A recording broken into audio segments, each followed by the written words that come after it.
দ্রোহ কথা, কলমের দেবব্রত সিংহ। দিনটা ছিল ঈদের দিন, খুশির দিন। তখন আমার কিশোরী বেলা, তখন আমি 13-14। আমার ছোট কাকার মেয়ে, সে আমার থেকে অনেক বড়, দিল্লিতে কাজ করত কৃষক, মাঝে সাঝে বাড়ি আসতো। ঈদের দিনে সে আমাকে মেলা দেখাতে নিয়ে গেল ক্যানিং স্টেশনে।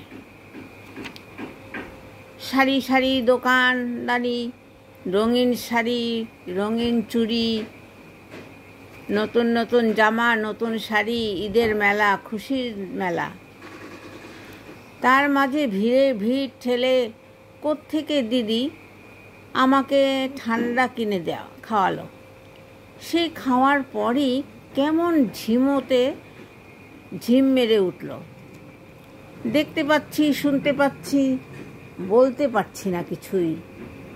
দেখলাম স্টেশনে দাঁড়িয়ে থাকা ট্রেনে তোলা হলো আমাকে।